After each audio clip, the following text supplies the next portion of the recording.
খুনি ডাইনি হাসিনার হাত থেকে সোনার বাংলাকে আরেকটি স্বাধীনতা এনে দিয়েছে।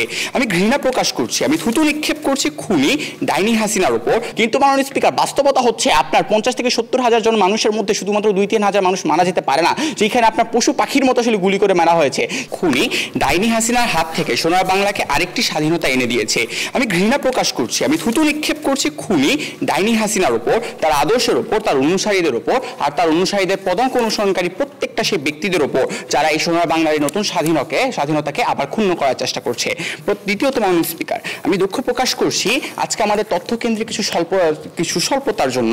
কেননা খুনি হাসিনা ও তার দোসররা তাদের এই ঘৃণ কর্মকাণ্ড, তাদের হত্যাকাণ্ডগুলোকে গোপন করার জন্য তারা বিভিন্নভাবে তাদের সেই তথ্যগুলোকে, প্রমাণাদিগুলোকে তারা আসলে বিভিন্নভাবে গোপন করেছে, ধ্বংস করে দিয়েছে। শুরুতে মাননীয় স্পিকার, আজকে আপনার অনুমতিক্রমে একটি বিষয় উত্থাপিত করছি। বিষয়টি হচ্ছে ক্ষমতা হারানোর ভয়ে আওয়ামী সরকার শাপলা চত্বর হত্যাকাণ্ড ঘটিয়েছিল। প্রথমত মাননীয় স্পিকার, আসুন আমরা শুরুতেই সেই ঘটনাসমূহকে বুঝে নেই। হেফাজতে ইসলাম শাপলা চত্বর ঘেরাও করেছিল শাপলা চত্বর ঘেরাও করেছিল ব্লাসফেমি ল এনএক্টমেন্টের দাবিতে। প্রথমত মাননীয় স্পিকার, যখন আপনার শাহবাগ প্রোটেস্ট চলছিল, আপনার শাহবাগে যখন মব জাস্টিস এগেইনস্ট, তখন হচ্ছে আপনার কথা বলছিল আপনার তৎকালীন সময় ওয়ার ক্রাইমের বিরুদ্ধে থাকা কাশেম আলীর জন্য। সেই মুহূর্তে আপনার তখন কিছু অ্যাথিস্ট ব্লগাররা আপনার হচ্ছে রাসূল সাল্লাল্লাহু আলাইহি ওয়াসাল্লামকে কটূক্তি করে কিছু ব্লগ করেছিল।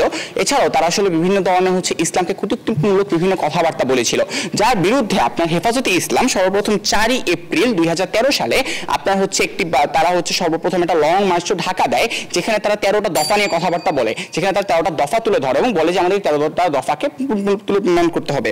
পরবর্তীতে আপনার তৎকালীন সময়ের খুনি হাসিনা সরকার এই জিনিসটাকে মেনে নেয় যে ঠিক আছে, আমরা হচ্ছে এই জিনিসটাকে আমরা পালন করবো, এই জিনিসটাকে আমরা যোগ্যতা দিচ্ছি। তার পরবর্তীতে যখন আপনাদের অ্যাথিস্ট ব্লগারদের 4 জনকে গ্রেফতার করা হয়, সেই অ্যাথিস্ট ব্লগার 4 জনকে গ্রেফতারের ট্রায়ালের দাবিতে এবং ব্লাসফেমি ল আপনার পুনরায় হচ্ছে লেজিসলেট করার জন্য আপনার যখন হচ্ছে 5 এপ্রিল আপনার হেফাজতে ইসলাম যখন হচ্ছে আপনার একটা কর্মসূচি দেয়, যেখানে হচ্ছে তারা দেশে আসবে, আপনার ঢাকা শহরে আসবে এবং ঢাকা শহরে অবস্থান করবে।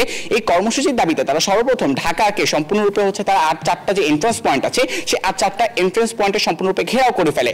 পরবর্তীতে আপনার যখন ঢাকা মেট্রোপলিটন পুলিশ ডিএমপি যখন হচ্ছে তাদেরকে অনুমতি দেয় ঢাকা অবস্থানের জন্য, তখন যা হেফাজত ইসলাম তারা হচ্ছে হেফাজত ইসলামের যে জনশক্তিরা ছিল তারা হচ্ছে আপনার ঢাকার ভিতরে অবস্থান ঢুকে এবং তারা বাইতুল মুকাররমের দিকে নামাজ আদায়ের জন্য যেতে থাকে।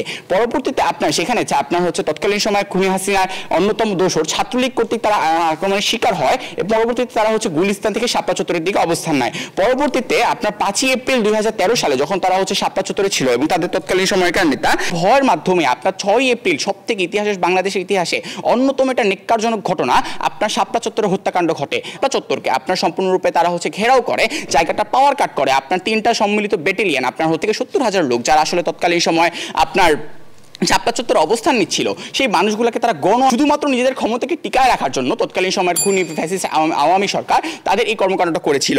বিশাল সংখ্যক একটা মানুষকে হত্যা করে, যেটাকে তারা হিসেবে দাবি করে যে শুধুমাত্র 50 জন। কিন্তু মাননীয় স্পিকার, বাস্তবতা হচ্ছে আপনার 50 থেকে 70 হাজার জন মানুষের মধ্যে শুধুমাত্র 2-3 হাজার মানুষ মারা যেতে পারে না, যেখানে আপনার পশু পাখির মতো আসলে গুলি করে মারা হয়েছে। তাদের আত্মস্বজনরা কোনো কিছু জানে না এবং এই কথার বিরুদ্ধে পরবর্তী সময় যখনই এই ঘটনাকে নিয়ে কোনো কথাবার্তা বলেছে, ফ্যাসিস্ট আওয়ামী সরকার সেই কথাটাকে ধামাচাপা দেওয়ার জন্য বিন্দু মাত্র কোনো দ্বিধাবোধ করেনি।